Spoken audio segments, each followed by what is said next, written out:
여러분 안녕하십니까? 김대식 TV의 김대식입니다. 오늘은 일본 사람들이 가장 즐겨 먹는 스시에 대해 알아보도록 하겠습니다. 스시를 한마디로 말하자면 소금과 식초 그리고 설탕을 넣어서 맛을 낸 밥 위에 얇게 저민 생선이나 조개류 그리고 김, 달걀, 채소 등을 얹어서 말아서 만들어 먹는 일본의 대표적인 요리다. 이렇게 이해하면 될 것 같습니다. 스시는 일반적으로 밥에 소금과 식초, 설탕을 섞은 초밥 위에 신선한 생선을 얹어 와사비, 간장에 찍어 먹는 니기리 스시를 통칭합니다. 스시를 먹기 시작한 시기는 정확히 알 수 없으나 생선을 먹기 시작하면서부터 생선을 저장하기 위해 도입되었다는 설과 벼농사가 시작되면서 도입되었다는 설이 있습니다. 이처럼 스시의 유래에 대한 여러 가지 설이 있지만 생선의 저장법이나 이를 활용한 요리가 발달한 동남아시아 지역의 영향을 받아 일본의 스시가 생겨난 것이 아닌가 하는 추정도 있습니다. 스시는 전통 요리로서의 맛질이 축제이죠. 맛질이나 특별한 행사 때에만 먹던 음식이었으나 오늘날에는 저렴한 가격대의 가이덴 스시, 이렇게 회전 스시를 이렇게 가이덴 스시 이렇게 합니다. 마트나 편의점의 테이크아웃용 스시 등도 있어서 쉽게 접할 수가 있게 되었다고 봐야 되겠죠. 이제 스시는 우리나라는 물론 세계인들에게 가장 널리 알려진 일본의 대표적인 음식 중에 하나가 되었습니다. 스시의 어원을 살펴보면 스시는 스파이, 신맛이 일본말로 스파이입니다.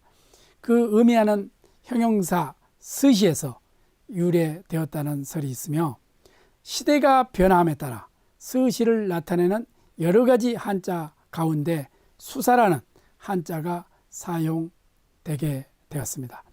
이 중 현재 가장 많이 사용되고 있는 한자어 수사는 에도시대 1603년부터 1867년까지를 에도시대라고 말합니다. 그 말기에 만들어진 한자의 음과 훈을 빌려 표기한 것으로서 경사와 축하의 의미를 담은 좋은 일을 간장하다라는 뜻의 한자 수거 슈어 찌가사 도루에서 유래된 것으로 전해져 오고 있다. 이렇게 알고 있으면 될 것 같습니다. 다음은 스시의 기원과 역사를 살펴보도록 하겠습니다. 앞서 말씀드린 바와 같이 스시는 산림지대에 살던 사람들이 생선을 저장하기 위해 도입한 음식이라는 설과 벼농사가 발달한 지역에서 쌀을 주식으로 하면서 탄생한 것이라는 설이 존재하지만 정확하게 언제부터 먹기 시작했는지에 대해서는 구체적으로 알려진 기록이 없습니다. 다만 생선 저장법이나 생선 요리가 발달한 동남아시아의 영향을 받아 일본의 스시가 생겨난 것으로 추정되며 나라시대, 그러면 나라시대라고 하는 것은 710년에서 794년까지를 나라시대라고 합니다.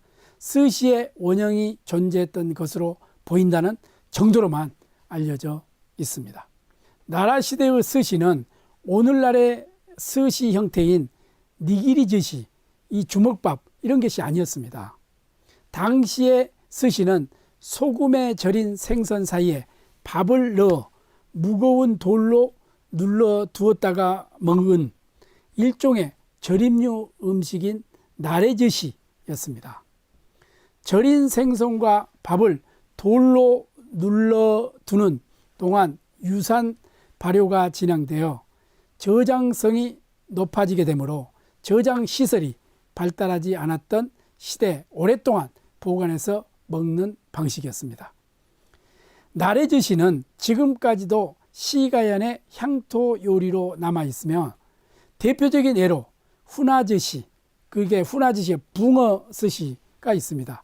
후나즈시는 붕어 형태가 손상되지 않도록 입을 통해 내장을 빼내어 소금에 절인 후 밥을 넣어 유산 발효를 시킨 것으로 나중에 밥은 덜어내고 생선만 먹었습니다. 후나젓이는 붕어 특유의 강한 냄새 때문에 좋아하는 사람들과 좋아하지 않는 사람들로 갈리기도 합니다.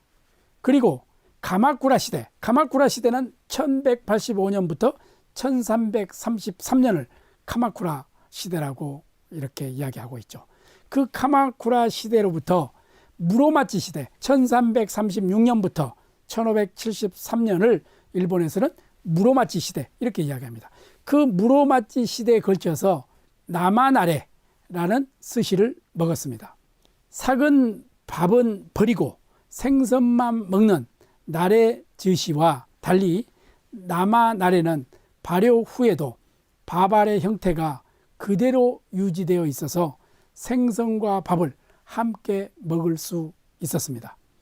현재는 와카야마현의 서북부 지역과 아리타, 니코 지방에서 소금에 절인 고등어의 밥을 넣고 발효시킨 사바나레 즈시가 전해지고 있죠.